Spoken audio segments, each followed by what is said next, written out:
Hello everyone, Pulse here with some more Forging Fantasy EverQuest Next. And in this episode we have a ton of stuff to go over, tons to talk about. There's lots that has gone on with SOE and EverQuest Next in the last few days that we need to catch up on. The biggest of which is the announcement of Landmark's Founders Packs. So let's jump into that topic, shall we? Now, for those who may be unawares, the Founders Packs are these packages which can be purchased from Sony Online Entertainment to opt yourself into the alpha and beta stages of Landmark, and depending on which package you choose to purchase, you also get a handful of other goodies. So let's go over the different packages, shall we? Now, the first one is the Settler Pack. This one costs $19.99, and this one allows you access to the closed beta with no limits. There is going to be closed beta keys given out for like weekends, that kind of thing, but the Settler Pack will allow you to have unlimited access to the closed beta client. Now, in addition, you also get a founder title for the game and forums. You get a settler flag, which will show off that you participated in the beta version of the game, and you also get a founder's pickaxe, which is supposed to be this tier 1, like the highest tier 1 pick and axe kind of melded into one item, so you can cut down trees and dig with this one piece of this one tool. Now, the next pack is the Explorer Pack. This one costs $59.99. This one has all of the items from the Settler Pack, but it's also going to give you alpha access, so you're going to get into the game earlier than if you bought the Settler Pack. It's also going to have its own flag. It's going to have a Ring of Bounty, which is going to provide a boost to your rewards. You're also going to get a Mega Pocket for increased inventory space to either your person or to your vault, from what it sounds. And you're also going to get some special armors, which I assume are just going to be slightly different from what can be crafted. They do look pretty awesome, I must admit. And then finally we have the most expensive, the Trailblazer, which costs a whopping $100. This one gets you alpha access, same as the Explorer Pack. You're going to get your own Trailblazer themed flag. You're going to get the Mastercraft bracelet to improve your chances at rare item creation while crafting. You're also going to get the Void Vault, which is kind of this really high tier item that they've kind of mentioned in the past, which lets you access your vault inventory space from anywhere when you place it down. So you can place it and access your vault from anywhere, so you can kind of explore and still have access to all of your tools and items. You're also going to get some more armors. You're going to get a name in the credit section of EverQuest Next Landmark. You're going to get some EXP boost during alpha, more titles, and then finally you're going to have access to 4 shareable closed beta keys and a head start when the open beta goes live, all coupled with all of the previous items from the Settler and Explorer packs. Now, at first, I was kind of curious as to what they were doing with this, and I was honestly kind of upset with this route by making people pay to get into the beta and alpha. But you know what? I came to realize that they've done this on purpose. Money is tight and holidays are upon us. Who's going to pay for this, right? Who's going to get into the pre-release testing phase by paying this much money?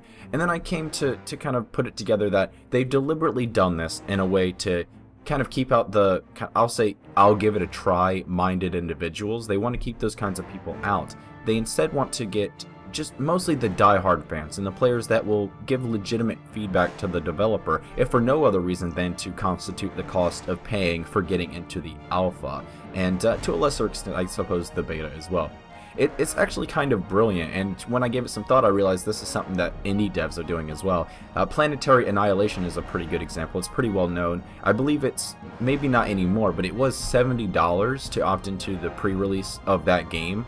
And I believe that was also what it cost on the Kickstarter as well. That was like the stretch goal or something. If you paid $70, you could get into the pre-release of that game.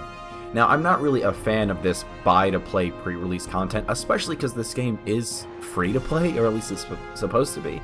But I think there is some logic here. They don't want to get all of the people that are just going to look at this as a way to play the game earlier than if they just waited. That's what beta has come down to these days. That's what alpha has come down to these days. Now, I'm still a little bit upset because as a content creator, I would absolutely kill for the alpha version of the game. I would absolutely kill to get into the alpha and give some more content for you guys. But as a still new channel, an unknown channel, coupled with the holidays and the time and the money woes that come with this time of year, it's hard to say that getting a Trailblazer or Explorer pack is even something remotely viable to me currently. But I suppose that's kind of the point they're making, right? Only the people that can absolutely make the time and financial commitment should be buying into this in the first place. I would still love to get the alpha client, and I'm going to try and work something out so I can maybe get into it. I would very much love for SOE to just give me a key, because I am promoting their product, but again, new YouTube channel, and that's just a pipe dream really. But let's move on to another pretty substantial topic that we should talk about. And that's a couple days ago, from the sounds of it, a good number of journalists, gaming sites, gaming personalities, these types of people got a chance to go to SOE's kind of secret headquarters and play around with Landmark for a short time. Some people are saying they got a couple hours, some people are saying they got like a 40-minute window. But overall, the impressions are finally hitting the web, and I'm happy to report that they're overwhelmingly positive. I would say 99%. There's very little nitpicking going on with this stuff. There's been lots of mention from pretty much all of the people that played just how fluid and easy the building tools are, how good the mechanics work in terms of the creative field, what you're able to do in the actual game with its mechanics. And it seems to be that it's pretty easy to pick up, but it's also very in-depth. Someone with natural skill or experience with the tools can do some absolutely ridiculous things. What's also really impressive are some of the tools that they've kind of told us about, some of the things that I didn't even really think we'd have available with us.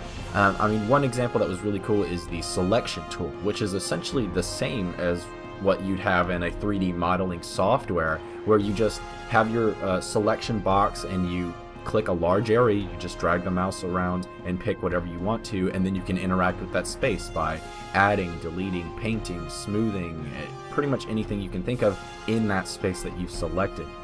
We have a tool like the heal ability, which it lets you just undo the accidents or even restore landscape to its pre-built kind of ruined state that it's in once you start building. I really like this one because it just means that you can clear a really massive area for planning and building stages, and you don't have to worry about ruining the natural landscape of it all. You can just really clear out as much as you think you may need and then go back and reapply the landscape to its more natural state. That way it really incorporates the structure into the space as it previously was. Also, there was mention of this line tool that apparently was pretty impressive, which allow you to create blocks kind of on angles, so that unlike Minecraft where everything is very, very flat, you can create buildings on mountains and maybe build it so that it has stilts and stuff, make it look more natural, make it look more incorporated into the actual landscape.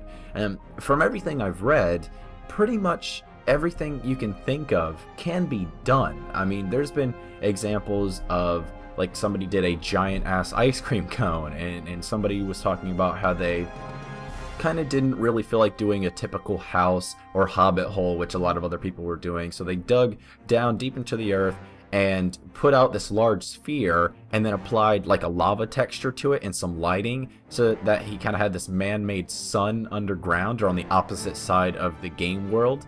It just over the top stuff, and I cannot wait to play around with these tools myself. It absolutely sounds like a lot of fun, and again, I would love to get into the alpha and show you guys some of the craziness that you can apparently do in this title. Luckily, it seems like we have some time. It's probably not going to hit us until March of 2014 or so, but I would really love to get in there. I absolutely miss doing some of the level design stuff that I did a couple years ago, and I feel like this game could really help scratch that itch I've had for that creative side of myself, I suppose. But you know what, guys, I think that's going to do it for me on this episode of Forging Fantasy EverQuest Nest. Let me know down below in the comments what you guys think of the route towards Founders Packs. What do you guys think about their implementation of that thing? And also, what do you guys look forward to doing in Landmark and learning its capabilities and its creative tools are so vast? What are you excited to do most of all when you get your hands on it? I honestly don't even know what my first structure is going to be. There's so many possibilities running through my head at the current I can't even pinpoint my first thing, and more than likely I'll pick something, I'll get into the game and just instantly get distracted by something else and make something completely wild and unexpected, which is really awesome, really intriguing. But thanks so much for watching, guys, and if you enjoyed this video and or found it semi-informative, make sure to leave a like, subscribe, comment down below, and share with your friends. Thanks again for watching, and I will see you on the next one. Bye.